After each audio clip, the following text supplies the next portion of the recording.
This episode is brought to you by Pete's. Few things start your day better than a good coffee. That's why Pete's hand roast their coffee from a specific selection of high-quality beans. And they don't just put those beans into anyone's hands. Pete's trains their roasters for 10,000 hours so they can master the roast that gives you the most. Pete's Coffee. Coffee for coffee people. Find Pete's online or at your local retailer. Max, the one to watch for the best in entertainment, now has live sports with the Bleacher Report sports add-on. 5, 4, 3, 2, I let one go. Stream hundreds of select live games from the MLB postseason. That's gonna go! NBA, NHL, U.S. Soccer, and NCAA Men's March Madness. We just see what we think we just saw! And it's all included for a limited time with any Max subscription. He got him! After the promo period, add it for $9.99 a month. Base subscription required.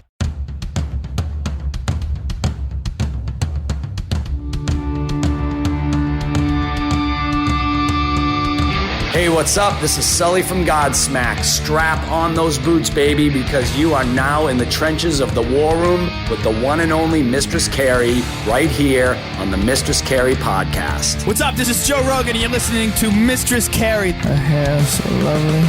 Pretty eyes. Hey, this is Brent from Shinedown, and you're listening to Mistress Carrie. Hey, Carrie, go put your bra on, girl. Hey, this is Steven Tyler, and you be listening to the baddest bitch in Boston, Mistress Carrie. What's up? This is Aaron from Stain, and you're listening to Mistress Carrie. Hi, everybody. This is Dave Grohl from the Foo Fighters, and you're listening to the one, the only Mistress Carrie. Hey, this is David from the band Disturbed, and you're listening to the baddest bitch in Boston, Mistress Carrie. Hi, Bruce Dickinson here from Iron Maiden. Yes, indeed, Miss Whiplash herself, Mistress Carrie, is here to unchain your brain. Hi, this is Flea from the Red Hot Chili Peppers. You're listening to Mistress Carrie. This is Dennis Leary. You are listening to my favorite, Mistress Carrie. Hey, this is Corey from Stone Sour, and you have the privilege of listening to Mistress Carrie.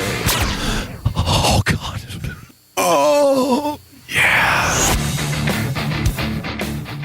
Hey, it's Mistress Carrie, reporting for duty from MCHQ for episode 176 of the Mistress Carrie podcast. And before we get to this week's guest, Jason Hook from Flat Black, I want to remind you about all of the features of MistressCarrie.com. Not only can you find all the episodes of the Mistress Carrie podcast, but all of the episodes of my weekly video show, Cocktails in the War Room. You can also find my blog, my concert calendar, and you can shop in the online Mistress Carrie store. You can even send me a message. Just click the Message the Studio button at the top of the page. Find all that and more at MistressCarrie.com. Jason Hook is a guitar player that has played with everyone from Alice Cooper to Hilary Duff to Five Finger Death Punch, and now has started a new band called Flat Black. Their debut album is coming out in early 2024, but I sat down with Jason to talk about the music, to talk about starting a new band during the pandemic, his friendship with Corey Taylor from Slipknot, songwriting, inspiration, and even his pet cats. Oh, we got into all of it. I've known Jason for years and got a chance to see him earlier this year in Vegas, where he announced Flat Black as a band. And judging by the reaction of the first couple singles, this band is here to stay. They've been out on the road with Godsmack and now are making plans to release their full-length debut album and are planning on being out on the road all of next year. I was super excited that he agreed to be on the show. So allow me to introduce you to Jason Hook from Flat Black. Mr. Jason Hook in the concrete bunker. How are you? Good. Somebody just walked in and distracted me. Are they trying to interrupt you while you're trying to talk to me? It is sort of the nature of doing this kind of thing on a tour because there's only so many places I can go. But, you know, we have our whole crew, so people are always moving around. We'll deal with it, though.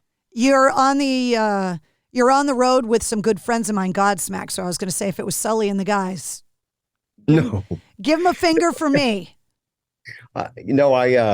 It's funny because I've actually made great friends with these guys over the course of this tour. Like I already knew Shannon a little bit, and of course Sully, but I talked to Robbie, the bass player, and we're texting all day, every day. It's really, he's just such a sweet guy. And they're all sweet guys. Shannon's just amazing. He came in the first day that we were on tour and sat and talked to us for almost 3 hours, which is great. It's a very fun and family oriented environment out here. Well, those guys are hometown heroes for us. So we go way, way, way, way, way back. And you're a motorcycle rider. Those guys ride bikes. Robbie and his dirt bikes. I'm sure you guys have plenty to talk about besides music. Yes, it's funny. We did talk. I had 5 motorcycles at one point, but I follow we have a community Facebook page or something, and then where we live, and every week someone's getting killed on a motorcycle. So my wife, my business manager said, let's get rid of the motorcycles. And I was like, yeah, because even the most minor injury for someone in my position is devastating. Well, yeah, I mean, especially your face and your fingers, like they're kind of important. Right. Yeah, exactly. Like all this is very fragile stuff. So as someone that survived a motorcycle accident and had to have their face rebuilt, trust me, I get it. Yeah. Wow, really? Eh? Yeah, I had a helmet on, but it was open face. And so I had to have all this part of my face rebuilt. And that was one of the things. I'm not a singer, but I use my voice for work. And I was like, is this going to affect my voice? It's freaky. And what year was that? The accident was September of 2015. Okay, 2015. That's quite a long time ago. Yeah, so I'm good. Everything's fine now, but I go back and look at those pictures, and I wear a full face helmet all the time now. No kidding. Oh, yeah. I used to, too, on my Harley, and all my other guys would have the novelty helmets that are like, paper thin, and just because it's cool, I'm like, it can go bad so quickly. I'd rather protect myself, Yeah. Well, it's one of those things where you have to sacrifice something to do what you do. Right. That's what I was reminded. Yeah. And I'm a skydiver too. And I've been trying to get my friends that are musicians to go jumping with me. And they're like, do you know what my record company and band manager would say if they found out I was jumping out of an airplane with you? No freaking way. Yeah. We were skiing a few winters in Vegas. Actually, you can ski in Vegas. You go far enough up the mountain. But again, too, I mean, you can really hurt yourself skiing. So I kind of gave that up too. So now it's just Pro Tools and podcasts.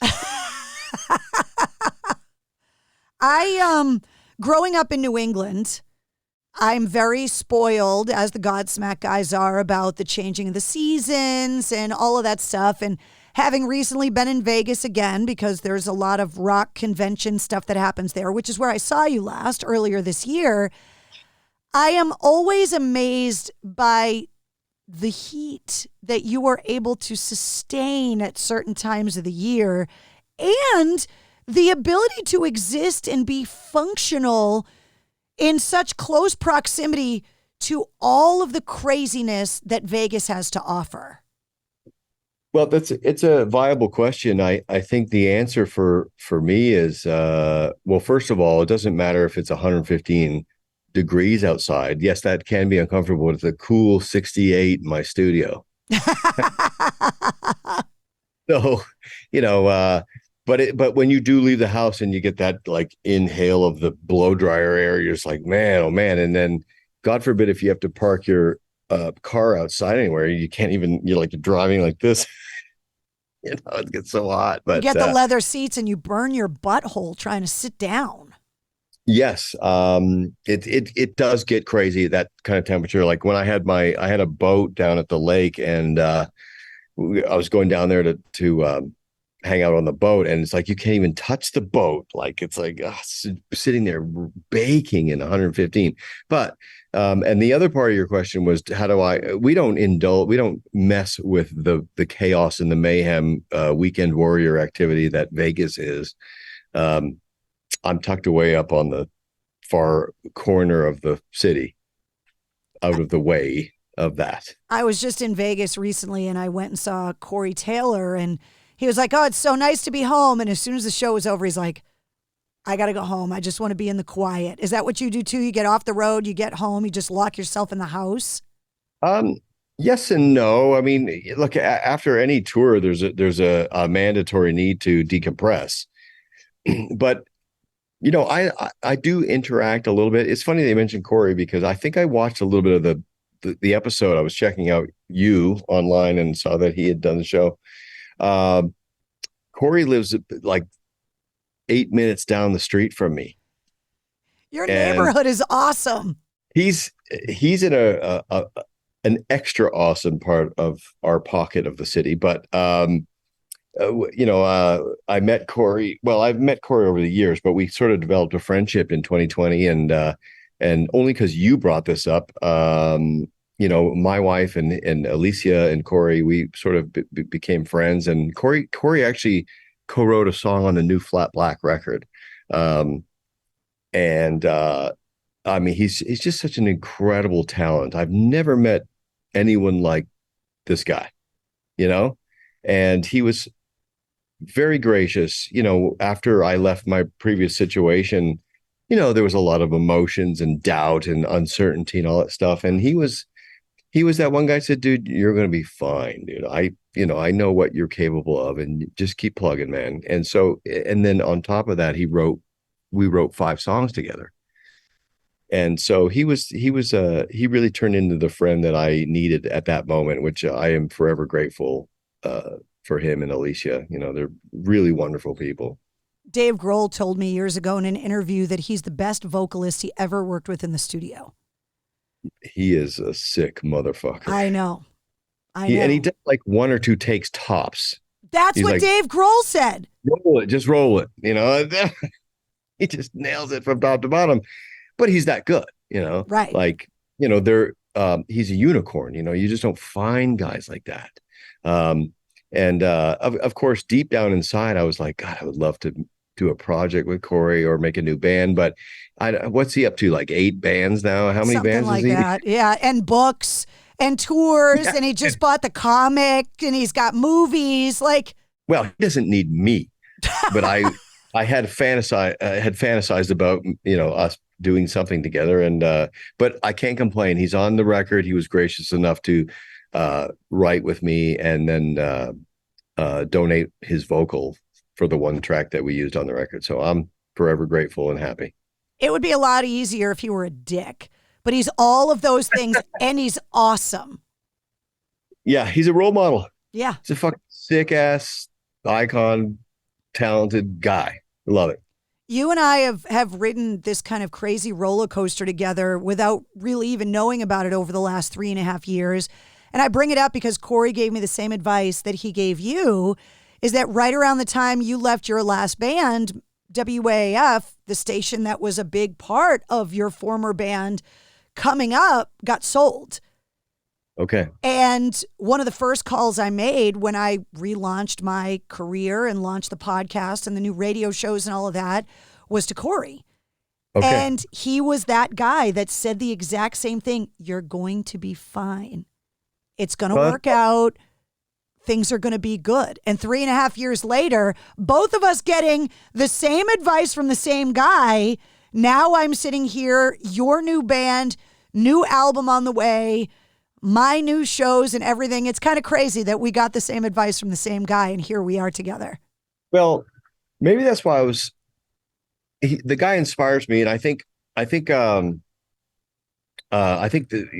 people that I gravitate towards and that I try to emulate are mentally healthy and spiritually healthy, and are at peace with themselves. But after you've had the kind of success that he's had and somewhat that I've had, the only thing left after you've experienced all that stuff is, how do I help other people? How do I inspire somebody to take the step, to take a risk, to invest in something with uncertainty? It can work.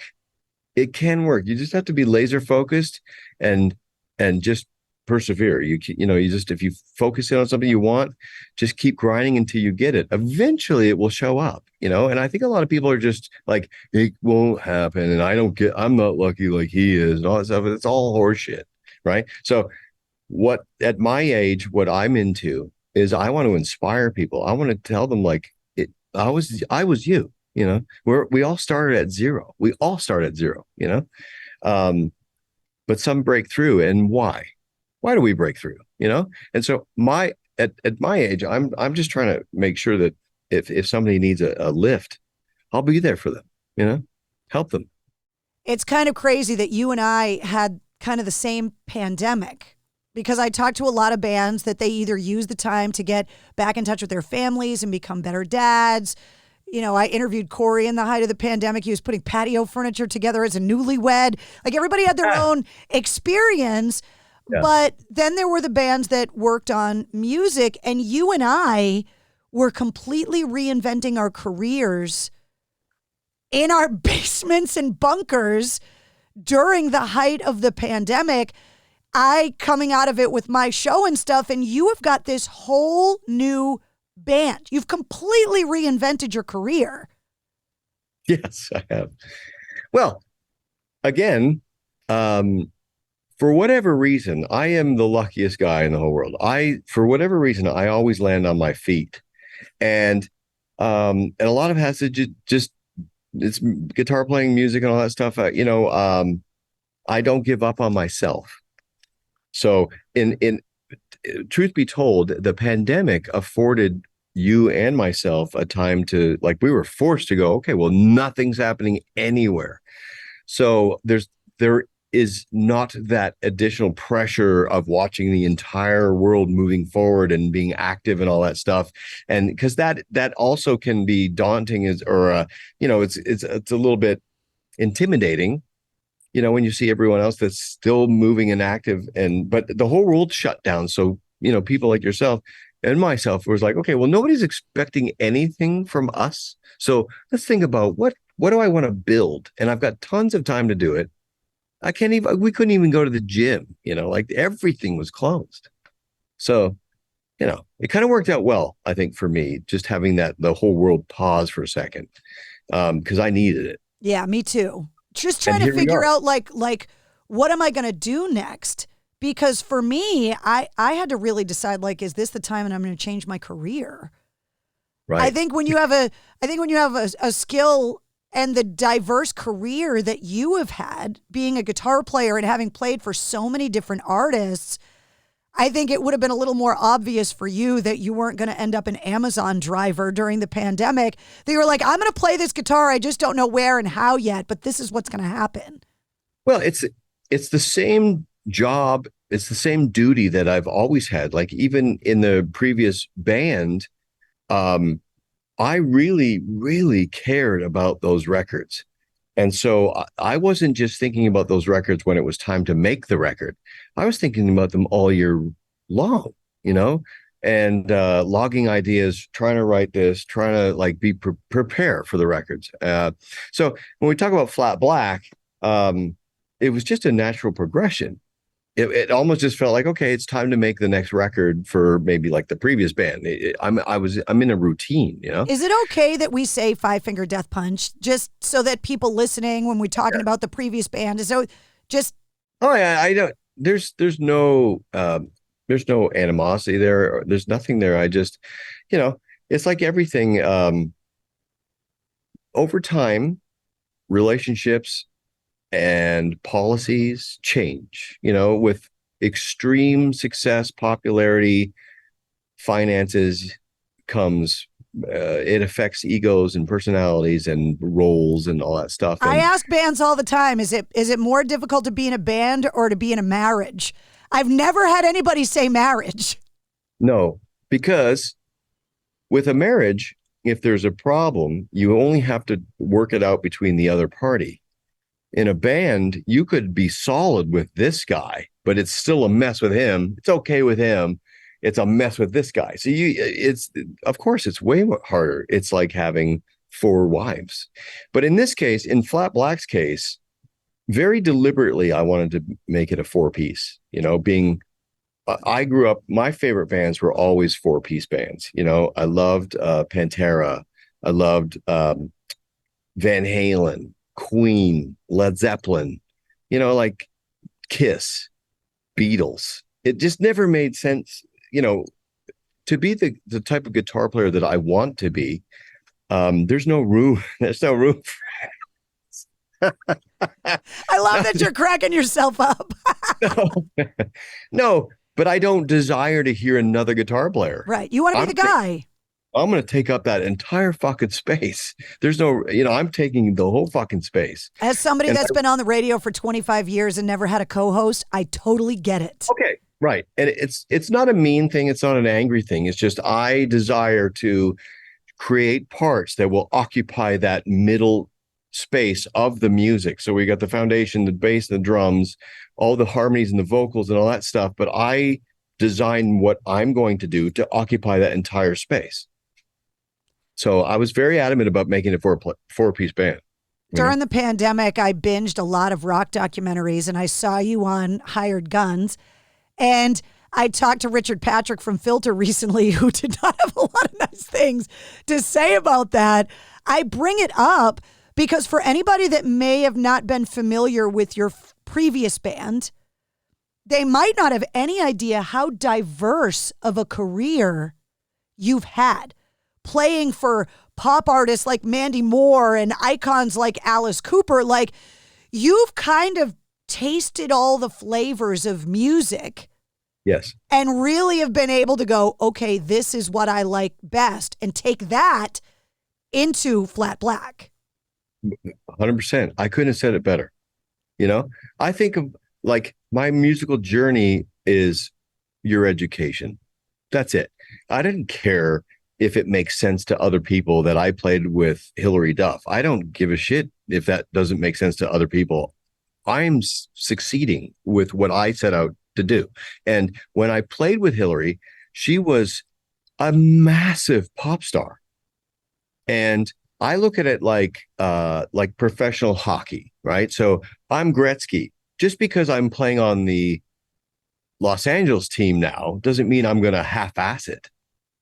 I'm going to fucking kick ass and make it my gig. Anywhere you put me, I'm going to do it to the best of my ability and own it.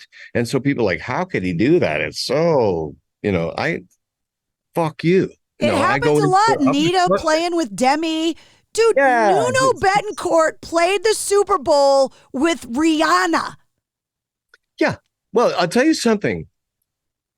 It's 1,000 times harder to get chosen for one of those positions. I'm just letting you know. When they say, pick any superstar, if Rihanna's looking for a guitar player, there's hundreds of guys that come out for that, right? So you have to be elite to secure that. And of course, Nuno is, right? And when I went into those other gigs and some of the pop gigs, I was proud. And I also got to see stuff that you will never see in the rock and metal community, like doing the Rosie O'Donnell show or the Regis and Kelly show or Jimmy Kimmel or David Letterman and all that stuff. She was doing all that stuff. So I had to get used to like major television appearances. And getting up early. Getting up early. Pop stars do that. Rock stars usually don't. Really early. Like those morning show studios, they're about like 55 degrees. They're freezing cold. You get up at 5:30 a.m.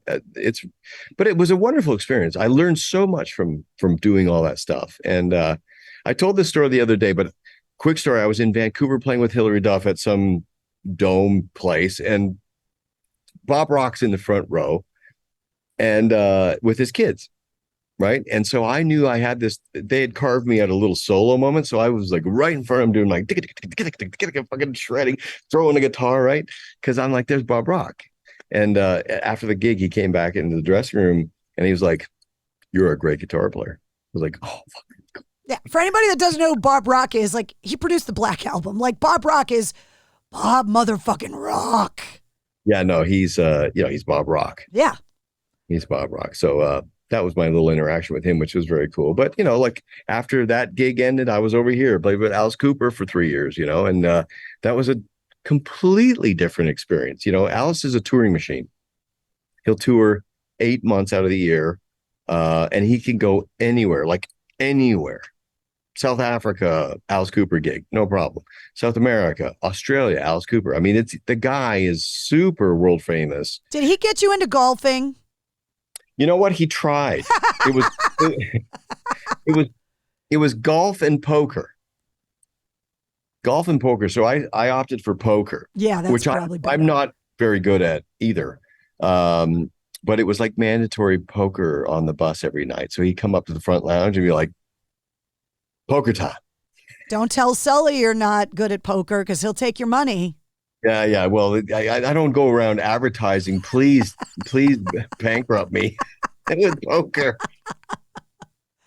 Well, when you're hunkered down during the pandemic and you've got this idea for this 4-piece band and you start working on these songs, I'm not a musician, but I would think that the pressure to name a band is like the pressure of naming a kid, that you're kind of stuck with it forever and you can't screw it up. So when it comes time to actually put this band together, what were the band names that didn't make the cut for Flat Black? Well, first of all, I had a note on my iPhone that must have had a 1,000 possibilities. And one of the names that I came up with in the very beginning was Hack the Gnar. And there was a famous skateboarder guy named David Hackman, and his nickname was Hackman the Gnar. And so I shortened it and like Hack the Gnar. And the whole concept behind it was that you take gnarly and then you hack it like a life hack. So it's like super gnarly. And I got a universal like thumbs down from everybody. You're like, yeah, that's horrible. So that didn't make it. Then there was like Day One was floating around for a little bit. Day One. But you know, honest to God, Flat Black.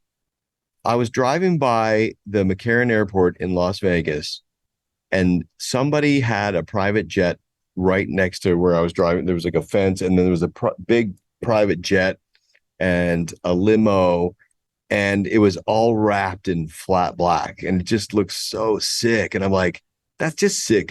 There's something about Flat Black, like when you're like ultra badass. It's not even shiny. Yeah, it's matte black. You know, you see people doing their Rolls Royces and they like murder it out and all that stuff.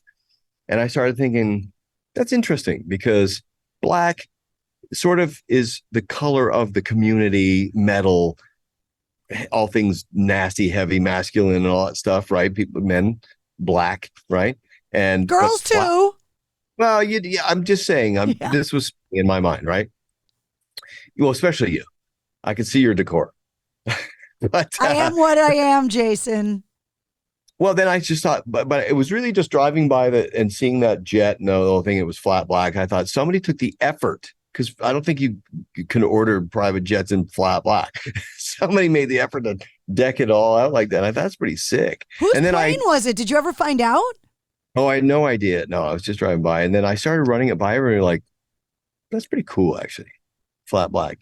And then I started thinking, easy to pronounce, easy to spell, easy to remember.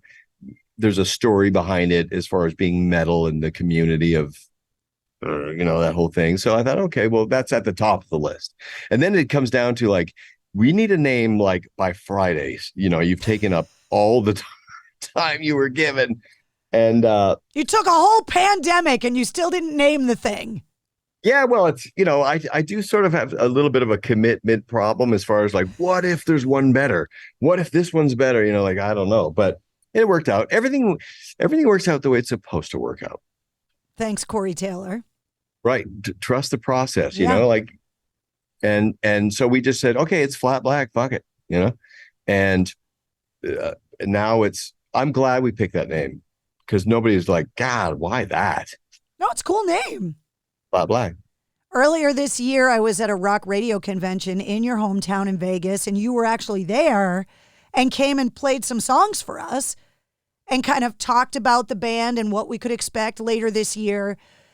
Has the reaction from the metal community been what you had hoped now that people have heard some of the music? Across the board, I'm shocked. I'm truly shocked because it's an extremely difficult business, as you know, to advance the ladder of levels. It's extremely difficult. And so I was ready for whatever. bring it on. Whatever it is, it is. I did my best. I put 110%, as we all did, into this album. And if somebody doesn't like it, that's okay, because I can say that I did my best. I'll always do my best, 110%. And so it doesn't really matter. But having said that, and back to your question, the reaction's been about 98% positive. Matter of fact, when we played our first show at Irvine Meadows at the 5 Point Amphitheater, this is the first time we ever played live as a band. And so, it's all this pinch me moment. It's actually working. So it's just been amazing. What can I say? I ask athletes and musicians this same question. Is it harder to get into the big leagues, or is it harder to stay in the big leagues? That's an interesting. Well, you're talking about athletes or musicians? Because I think it's different. The big leagues for athletes, but the big leagues for musicians, meaning record deal, song on the radio, big tours. The big league is different, but the concept is the same. Well, I think with athletes, your physicality is your only limitation. So injuries and just athletes just have a very short lifespan, as far as, as soon as you're into your 40s, 50s or whatever, you just don't have the physicality to be an NHL star. But with music, I think you have a much longer lifespan. And as long as you continue to create songs that touch the nerve of the public, and you can go all the way to you're dead. As long as something's coming out that gets people excited or makes them receive the emotion, it doesn't matter. It's like, look at Cheap Trick, Oh, love them. Look at like Aerosmith, I mean, speaking of physical limitations, that's the only thing that's keeping him off the road right now is Steven Tyler's fractured larynx, which I didn't even know was a thing. I didn't either, actually. But at Steven's age, those are the kind of things that will come up, like I just think that, like Motley Crue, I think they're in the studio. I think they're going to release some new music. As long as you're putting out stuff that means something to the public, you're still in business. Age with doesn't Bob Rock. Yeah. Well, exactly. I mean, age isn't quite the same as an athlete, Let's talk about the music you're talking about. How does it work for you? You're a guitar player. So do the song ideas start as riffs always? Is it a melody thing? Is it a lyric thing? Where does the idea come from first? It's a great question, because the answer is all of the above. Okay, so when I know that we have to, when I know I have to make some music, there is about 4 or 5 different things that I can lean on, that I know I can go to. 9 times out of 10, it's a drum beat.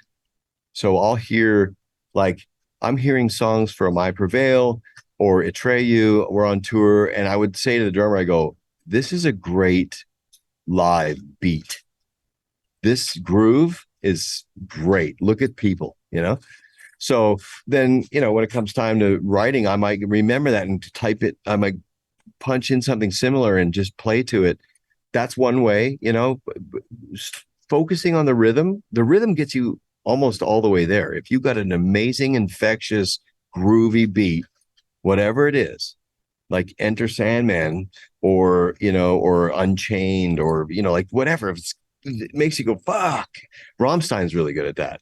Like all of their hits have these incredibly infectious grooves, right? So I start there usually. I have the privilege of interviewing a lot of different guitar players about their songwriting process. So somebody like Jerry Cantrell told me that he's just constantly recording stuff on his phone. When he gets an idea, he just kind of records it. Yeah. But then I talked to a guy like Zakk Wylde, who kind of almost punches in, and he's like, I'm going to go in that room and I'm going to work on one idea and one song, and I'm not going to stop till it's done. Which are 2 completely different ways of thinking. Right. How does it work for you? Well, I like to do a little bit, step away, So when I'm working on, like, for example, working on the Flat Black record, I was trying to get like an idea a day sketched out, right? Because the truth is, it starts with music. So I'm trying to create, okay, this is a really good groove. What could the verse be? I don't want to change it up for the verse. Let's stay in this pocket. This feels good. Just have the singer start.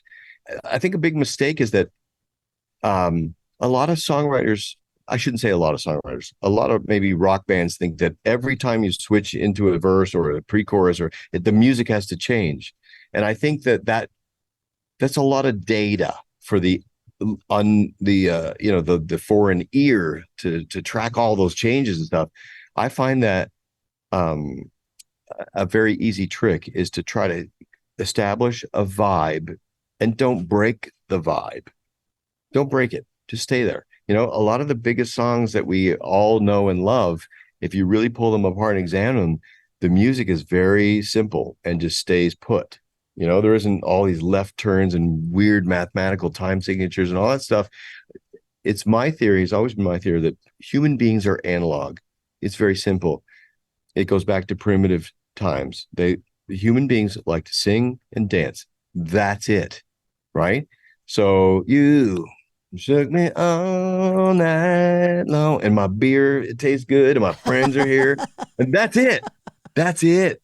As soon as you start to fuck with those two elements, you're asking for trouble. Do you remember the first guitar riff that you ever mastered and were like, oh my God, I think I'm good at this thing? Well, yes. As a kid. The first thing I learned how to play on guitar, and I was 6 years old when I started playing guitar. I was 6 years old. It was the theme from The Young and Restless. Nobody has ever given me that answer. Is that a riff? I've heard Deep Purple, Smoke on the Water. I've never heard Young and the Restless. It was, and then the second thing I learned how to play was Mr. Speed from Kiss off of Rock and Roll Over. It's pretty simple. It's really simple. But as soon as you hear yourself replicating something that's on a record, you've been bitten. It's over. You're like, fuck, listen to this. And then I would like, hit me with your best shot. Check this out. Bam, bam, and they're like, holy fuck, it's amazing. And you get bitten, When did you realize you could write songs? It's funny that you say that, because for whatever reason, and I'm not sure how this happened, but for whatever reason, I always wanted to be a creator and an original. So I had bands when I was like 8 or 9 years old. I had a band, and I just thought, yes, we're fans of our favorite bands, and that's great, but you can't copy that, right? It sucks, because everyone like, I see that formula works. That's easy. I can do that. That's a mistake. That's already happened, and they love that. Your only chance is to try to like soak up a few of the whatever you take from that, put it in your blender, mash it all up, and then send your thing that way. That's the only thing. And I think a lot of bands make mistakes. Like, I don't understand why we're not signed. Our shit falls perfectly in line with what's happening out there. Well, you and every other band is doing the same thing. So unless you've got incredible songs, if you're copying whatever the current sound is, it's just not that interesting. I think you stand a chance of seeing more success if you invent something, and if it works, you're the only one out there that is that. Like, there's only one Pink Floyd. There wasn't a whole fucking colony of Pink Floyds, right? So if you come up with that, you're the only place that people can go to get that. So you've cornered the marketplace. It's perfect. So I'm more, I don't know why, but I've always had that in my mind. It's like, yes, I love all that. It's fantastic stuff. But if you copy it, you're just a copy. You got to take what you like from that, mash it all up, and then send your version of whatever all that is that way. Is Flat Black releasing a cassette? This seems to be a new, I get the vinyl resurgence. The cassette resurgence is a little bit weird for me that thing's coming back. Yeah, I saw that recently, and I'm thinking, okay, vinyl I can understand, but cassettes, like, I we don't already know. did that, and it didn't really go. I mean, they were great for portability. Right. But the number 2 pencil was essential in the process. Right? For winding, you mean? Yes. Well, we used to, going way back, and I don't understand the cassette thing, but if people love cassettes and it makes sense to make cassettes, well, then yes, 100%, I would love to just on principle say, look, I have a flat black cassette. Why not? Right. But I think I can understand the allure of vinyl, right? Because yeah, me too. Because people can get a turntable and it's an experience of like handling it carefully. And it's so big that you get to enjoy full-size artwork and sounds cool. And vinyl sounds a specific way. I thought cassettes sounded like shit. Me too. That's why I don't understand why they're back.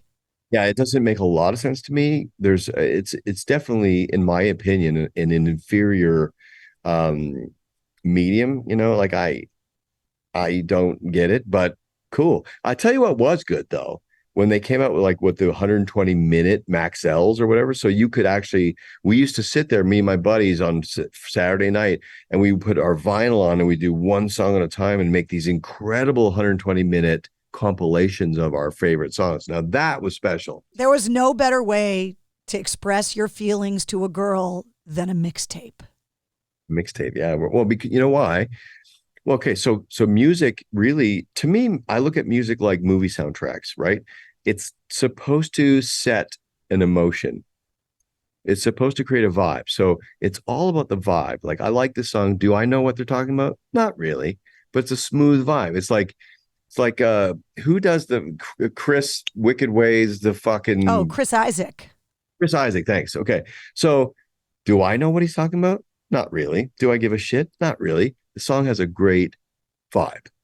To bring back Corey Taylor, you got to hear him do Wicked Game. It's fantastic. Okay, yeah. He did it acoustic in my studio, and I was like... Right. It was almost romantic. Oh, I'll have to go check it out. It's on Spotify, I'm assuming? I'm sure it's around yeah. Did he record it pro, or is it a video of a performance of it? Well, I think he released a version of it, but he's played it live a bunch of times, and it's just a great version. But to go back to what you're saying, like, it's just a good song. It creates a vibe. Yeah. Like, I like this vibe. It puts me in a certain mood, and it doesn't change. That's what I was going back to what I said earlier. Like, some people set this incredible vibe, and then all of a sudden they take off in some weird direction. You're like, why'd you do that? Anyway, I forgot the original question. We were talking about cassettes. What cassette? So I bring it up because what cassette did you burn out more copies of listening to music growing up than any other album? Well, I'll be honest. I stole Synchronicity from the department store.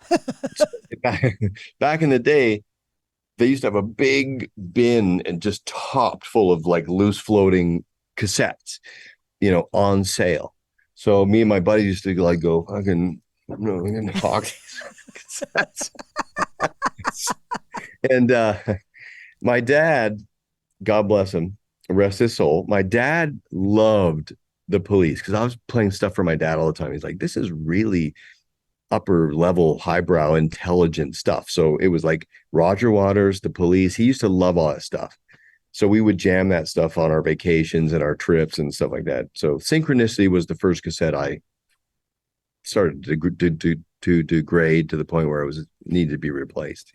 I ask every songwriter this question because as much as I'm surrounded by prolific musicians in my career, I do not share your ability to write songs. And as you can tell, I'm fascinated by the process.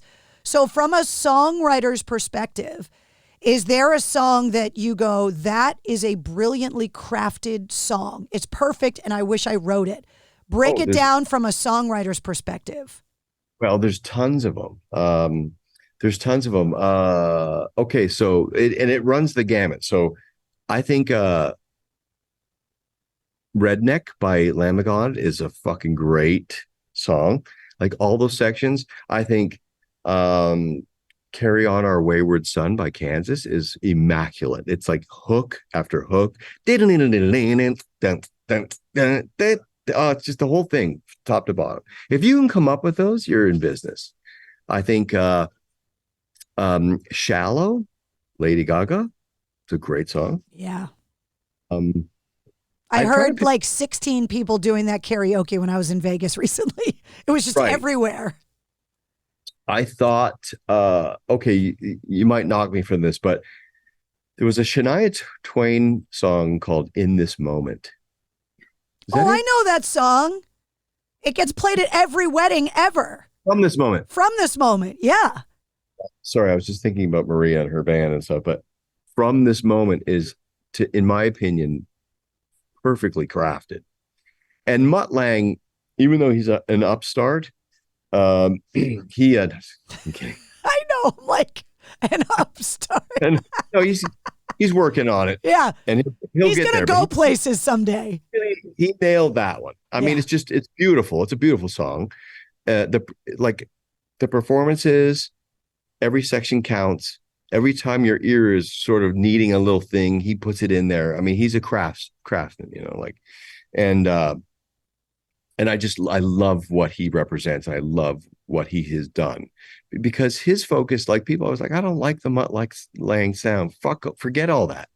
He's paying attention to the sections, right? So he would be very hard on bands like AC/DC when he did Black and Black. He'd be like, just give me everything you have, every riff, blah, blah, blah, blah, blah, and I'll put them together. And they're like, no, we don't love that riff. He goes, too bad. That's an amazing riff. That's going second. And we need a third riff. Has anyone got anything? And he would, he's really focused on the quality of the sections. So your intro should be as potent as your chorus.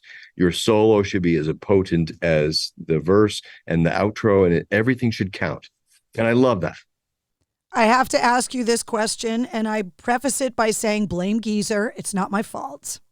I never in a million years would have asked this question before, but Geezer Butler let it slip on the show that he's got 13 cats and 5 dogs. And then when I asked him, how do you keep track of all of them? He told me that him and his wife, Gloria, named them all after gangster rappers. And after Geezer Butler said that to me, every rock star gets asked the Geezer question on the show now. Tell me about your pets and how you got their names. Are you aware of anything, or my pets at all? No. Okay. Because I'm sort of a self-professed cat lover. Wait, I've seen video of you backstage playing with kittens, but that's common at rock shows that the animal shelters will bring animals. So I didn't. Yeah. Okay. So we have 4 cats. And it's Gibson the Explorer, Mr. Farnsworth III, which makes no sense, but it is what it is. And then I have 2 brothers that are General Patton and General Montgomery. I'm getting balloons. How does that work? It's happening with your hand gestures, and I don't know why. You went like this, and you got a thumbs up on the screen. I don't know.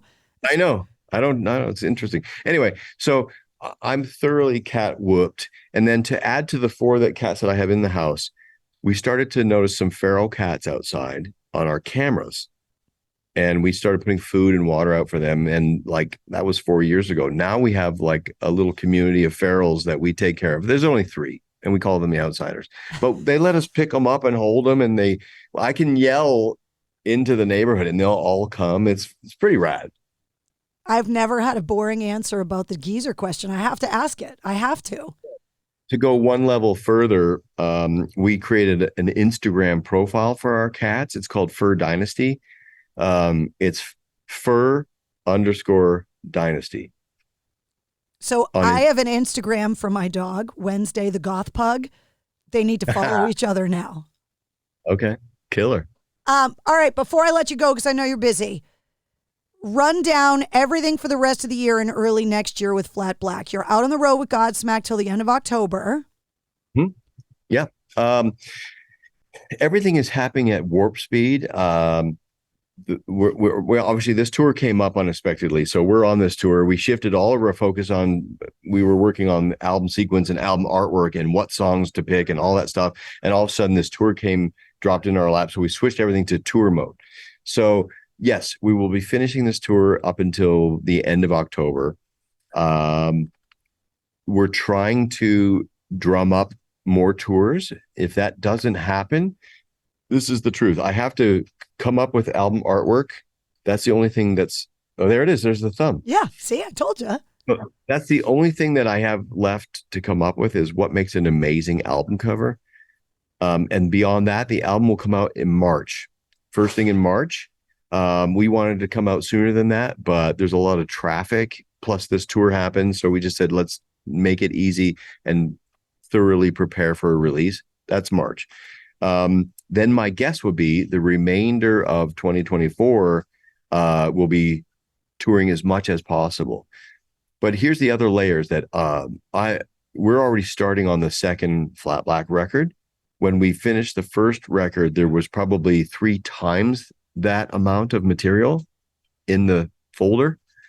So there's another second record that could be put together quite quickly, and I'd like to get one out quite quickly. So I would imagine maybe at the end of 2024, another record, Pulling a Red Hot Chili Peppers and releasing 2 in the same year. Oh, yeah. I'm not afraid of that at all. That's the old Kiss model, like they were like, you don't like this one? Cool. Here's another one. Like if you look at the back of Kiss records, it would say 1974. And then the next one would be 1974. And then the next one would be 1975. And they were cranking. The Beatles did it. Zeppelin did it. It's unbelievable how many records these bands that are amazing artists were able to churn out at such a high quality. Yes. And I honestly think, based off my experience from the last band, that it is it's better to release more quicker than to stew on something trying to make it absolutely perfect. It's better to, not get too crazy and keep the content coming, especially in today's environment of immediacy, and it's a consumer lifestyle is just about consumption. Like when we put our Flat Black songs up on Spotify a month ago, it peaked monthly listeners, and then it's coming down. They want more. They're going, two isn't enough. I love these 2, but I need more. I need another record. Well, that's what I was going to ask you, because there are some artists that are just completely abandoning the idea of a full album at all, and they're just going to release singles. But it sounds like you still want to be able to release a body of work. Yeah, there's no way you're ever going to see an EP from Flat Black. There's no way. I refuse. Finish your fucking record. I mean, come on. There's no way. Like we could do it. No, we're never doing an EP. We're going to make our fucking record every 18 months, and we're going to work hard. I don't want to test the water. Let's test the waters. No, man, we're a band. We're a real band. Everyone's included, and we're going to make.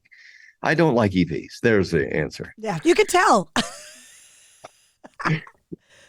Thank you so much for hanging out with me, Jason. It was so great to see you and be able to sit down and talk about the music, and anxiously awaiting. Have you been able to announce the title of the album, or are you going to wait till you get the artwork done?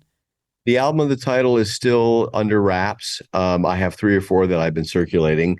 This is important. We're dropping a third single will come out October 18th called Justice Will Be Done. And it's a face peeler, so bring protection. Well, tell the guys from Godsmack I said hi. And they're going to be here on the 27th, but I don't see that date on your website. So I think you might be off the tour by then. I think we're completing the entire thing. So yes, I think you are going to be here. Yes. Unless I'm wrong, but I just want to tell you, Carrie, I love your show. Thank you. I do very much appreciate you inviting me on. And if you ever need me for anything, just hit me up. Oh, don't tell me that. I'll put you to work. Well, I'm good with it. I like doing this stuff. As you can tell, I'm a bit of a chatty cat. No, me too. And I love it because, we can talk about the album all day, but it's all of the other stuff that's super interesting too. So. Well, thank you again for having me on. I appreciate it. Yeah, no worries. I'm going to go log on and follow your cats on Instagram. Sick, man. And send me an invite so I can, if you follow my cats, make sure you DM me how to follow your Wednesday. Your dog. Yeah. Okay. When did this happen to us that we're managing social media pages for our animals? You know what? Simple pleasures. Simple pleasures, right? That's right. Well, I'll see you at the end of the month then at the SNHU Arena in Manchester with Godsmack. I look forward to it, Carrie. Thank you very much. You got it. We'll see you later. There he is. is Jason Hook from Flat Black. Their new single, Justice Will Be Done, is out today. And you can find it featured on the corresponding playlist for this episode. I make a playlist for every full-length episode of the podcast that features all of my guest music and all the artists and songs that we referenced in the interview. Just check the link in the show notes. If you liked what you heard, don't forget to like, follow, and subscribe to the Mistress Carrie podcast. New full-length episodes come out every Wednesday. Plus, every weekday, you get the Sit Rep, which is all your rock news, music headlines, and entertainment industry updates in about 5 minutes. And you never know when we're going to release a bonus episode, including this week. Check out my conversation with Pat Badger from Extreme. In the show notes, you'll also find all of the links to track down Jason Hook and Flat Black, and even his cats. And you'll find all of my links as well. Join me live every Tuesday night at 8:30 Eastern for my weekly video show, Cocktails in the War Room. And you can always find me on the radio. Get info on all that and more at mistresscarrie.com. The Mistress Carrie Podcast, a proud member of the Pantheon Podcast Network. The United States Border Patrol has exciting and rewarding career opportunities with the nation's largest law enforcement organization. Border Patrol agents enjoy great pay, outstanding federal benefits, and up to $20,000 in recruitment incentives for newly appointed agents. If you are looking for a way to serve something greater than yourself, consider the United States Border Patrol. Learn more online at cbp.gov/careers/USBP. That's cbp.gov/careers/USBP. Hey folks, Stefan Shirazi and Renee Richardson here from the Metallica Report. And we are proud members of the Pantheon podcast family, where the best of music and podcasts unite. We've got something pretty cool for you. We're giving away an exclusive Metallica merch package worth over $250. That's a whole lot of Scary Guys, skulls, M72, and other sought-after Metallica swag. And we've made it easy for you to win. Follow and share the Metallica Report, and you're in the game. Go to pantheonpodcast.com/Metallica, enter your email, and hit that button to be entered to win. And just like that, you're eligible for our monthly exclusive Metallica merch package. And guess what, rockers? You can enter every month, so just do it. And while we love our global brothers and sisters, the lawyers won't let us ship outside the U.S.